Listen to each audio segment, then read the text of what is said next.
welcome back to the Hortman Show. My name's Steve Allgeier. I'm with the University of Maryland Extension here in Carroll County. And today we kind of have a special field trip edition. We're in the Core Center garden behind the Ag Center complex.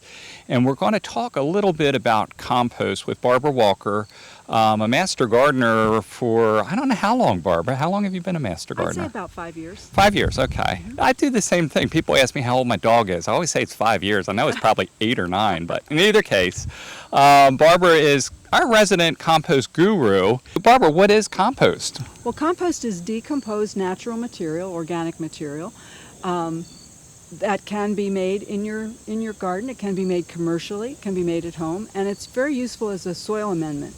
And we always say it's a soil amendment, it's not a fertilizer. It's very useful in adding nutrients to your soil, which is particularly important here in Carroll County. And Steve, I know you're a soil expert. Yeah. So that's there's something special about compost for Carroll County soil. Yeah, our running joke, a lot of times when people come in and they bring in a soil sample test and they're looking at the results, and typically a lot of the samples or the tests will show that there's a certain percent of organic matter, and organic matter by and large in many Carroll soils is relatively low. And ideally we want an organic matter level of close to 5%.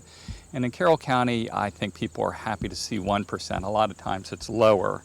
So using the materials that you have in your garden to make compost, to add organic material to your soil, is one of the great benefits of composting. Additionally, you also reduce the waste stream. So if you're a household that produces a certain amount of waste, you might have papers that you recycle, you might have some cardboard boxes, you may have some trash that needs to go to the landfill in one way or the other, but a lot of your garden waste, your kitchen waste can be composted, and that then reduces the amount of material that you would be adding to the waste stream. Yeah, or sending to the landfill. Or sending to the landfill, ultimately.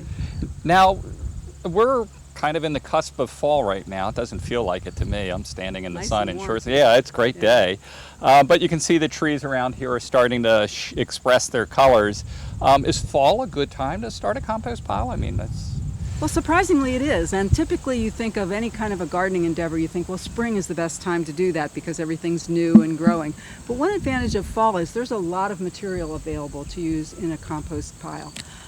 So, for example, one of the things we have at this time of year that all homeowners love are leaves. And they should love them. We should love them because we have plenty of them, and they are a valuable resource that rather than being bagged or burned, which we're not allowed to burn around here, I know, but darn. You know, sometimes you do smell that whiff of smoke. Yeah. But at any rate, by adding them to your compost, along with other materials, you can put some of those resources to work in your garden, and they're readily available. Also, at this time of year, most of us are putting our gardens to bed for the winter, so we're cutting down perennials, we're pulling annuals out of the soil, we're taking some of our vegetable plants, especially our tender vegetable plants like peppers, tomatoes, eggplants, things of that sort that are still living but aren't going to be producing in this chilly weather. We can add that material to our compost as well. So we really have quite an abundance of material at this time of year that we can use to create a compost pile. Well, I hear people talk about, I guess, compost formulas. What else should be included in a compost pile, and are there things that we shouldn't throw in a compost pile? Right. Well, what we're looking for is to create the perfect mix. It's like going to a high-class restaurant. You know, you want to have everything in there. I wouldn't know anything about that. You want to have everything in there that all of our little microbes and insects are going to want to eat, because they will work on that material to decompose it. They do the work for us. We set it up, we build it, and they will come.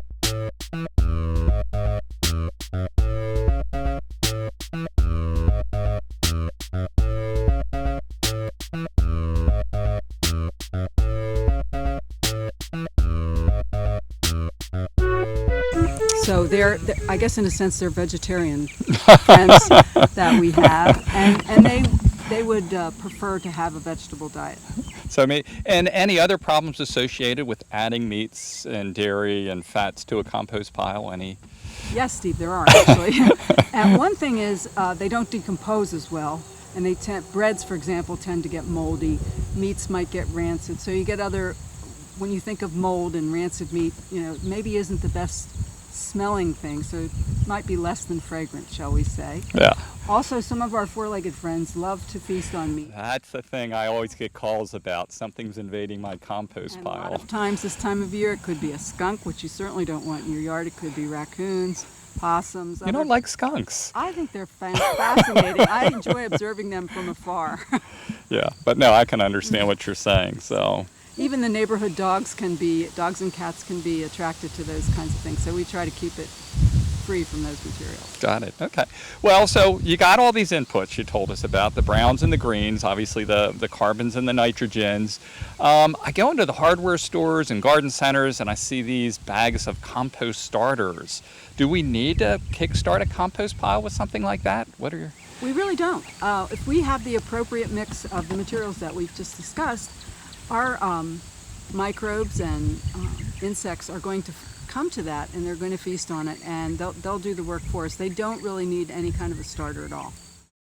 What Steve's going to be doing is demonstrating the assembly of an easy to put together compost pile. Now we'll see how easy to put together it actually is.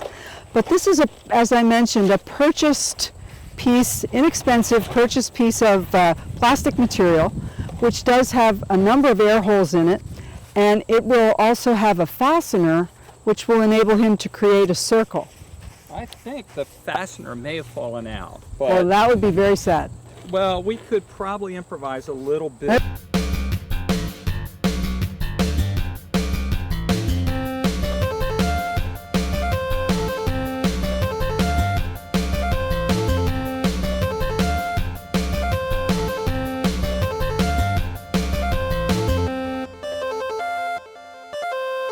That's right, Steve. And what's nice about this, as we mentioned earlier, that you're going to be turning your compost, or hopefully you're going to be monitoring and turning your compost. Except for people like me who are a little bit height challenged, it's relatively easy to get into a compost like this and turn it with a pitchfork. In fact, I brought a pitchfork and I'm going to demonstrate how to do that.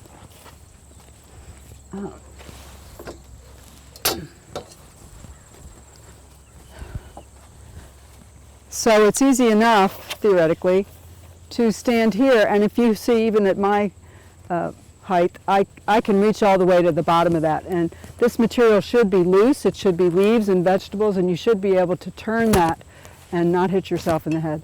And, Or me. Or hit Steve, hit your helper there.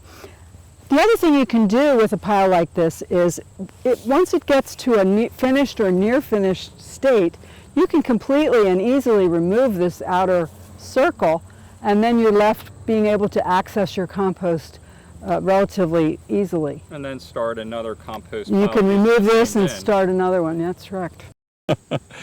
Wow. Well, thank you, Barbara. I think we covered everything. Or is there any last thing you'd like to add? Or? Well, actually there is. I Okay. think a lot of people say, okay, they've listened to our video, hopefully, or watched our video. I'm glad you reminded me. And perhaps they've tried a few things and they're saying, you know, I really need some more information. What should I do? And what most people do is they turn to the internet, which is a great idea. The only thing I always caution people, if you're going to use the internet, make sure you know the source that you're using. Exactly. Now, because we represent the University of Maryland, of course, we're a little bit partial to the University of Maryland site, and we're going to recommend that people go to the Home and Garden Information Center site at the University of Maryland extension. Extension. It's located in Howard County, but you can get to it via the internet if you just Google or Bing or whatever search engine you prefer. Look up HGIC, which stands for Home Garden Information Center. They have an information tab at the top, and that will take you to the publications, and you can search through it and look under soils and composting. And there's a great fact sheet. Actually, I have a copy here that pretty much walks you through many of the things that Barbara discussed, maybe not as much detail, but it's called HG35. That's our own keying number, but it's on backyard composting, and it's made for people like you in Carroll County ready to make some great gold for your garden. Thanks again for joining the Hortman Show. You can like us on social media or follow us on YouTube. If you have any questions, feel free to email me at hortman@umd.edu, or you can look for Master Gardeners. We will be having some more programming here in the Core Center Garden next spring and running into the summer, hopefully. So please come down and join us. We'll be advertising in some of the local papers and on cable. Thank you.